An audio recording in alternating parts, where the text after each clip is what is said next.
நான் வந்து டெய்லி காலைல அரை மணி நேரம் எக்ஸசைஸ் பண்ணுறேன், ஈவினிங் அரை மணி நேரம் எக்ஸசைஸ் பண்ணுறேன்.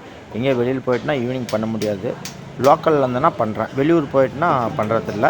பாருங்கள், தினமும் 4 முட்டை சாப்பிட்றேன். ட்ரே நீங்கள் 4 முட்டை 5 முட்டை வாங்கிட்டு வந்தாலாம் இன்ட்ரெஸ்ட் இருக்காது, காலி ஆகிடும். ஒரு ட்ரே 170 ரூபா அப்படியே வாங்கிட்டு வந்துருங்க. பாருங்கள், 4 முட்டை வேக வச்சுக்கிறேன், அரை மணி நேரம் ஆகும். அருமையான சத்து. நீ எக்ஸசைஸ் பண்ணுறவங்க யார் வேணாலும் கேட்டு பாருங்கள், யாருமே வந்து மஞ்சக்கருவோடு சாப்பிட மாட்டாங்க. அங்கே பாருங்கள், மஞ்சக்கருவை எடுத்துக்கிட்டு பாருங்கள், மஞ்சக்கருவை எடுத்துக்கிட்டு மிளகு கொஞ்சோண்டு, பெப்பர் கொஞ்சோண்டு போட்டு கொஞ்சோண்டு காரத்துக்கு அந்த டேஸ்ட்டு பால் வாடை அடிக்காமல் இருக்கிறதுக்கு போடுறேன். அருமையானது இந்த மிளகு போட்டு சாப்பிட்றது. இந்த ஜோஸ் தமிழ்னு ஒரு சேனல் வருது, அருமையான சேனல், அது பாருங்கள். ஹெல்த் சம்மந்தப்பட்ட அதில் சொன்ன ஒரு இது வந்து இந்த தேனில் வந்து மிளகு ஊற வச்சு டெய்லி சாப்பிட்டா அப்படியே அருமையாக எல்லா நோயும் போயிட்டு தான். அந்த மாதிரி பண்ணுங்கள். இந்த மாதிரி எக்ஸசைஸ் பண்ணுறவங்க இல்லை பண்ணலைனா கூட சரி, டெய்லி 4 முட்டை இது மாதிரி சாப்பிடுங்க. ஆனால் மஞ்சக்கருவை எடுத்து சாப்பிடுங்க. ஹெல்த்துக்கு ரொம்ப ரொம்ப ரொம்ப ரொம்ப நல்லது, ஆரோக்கியமானது. எக்ஸசைஸ் பண்ணால் அவசியம் இந்த முட்டை சாப்பிட்ணும். நீங்களும் இது மாதிரி முயற்சி பண்ணுங்கள். நன்றி.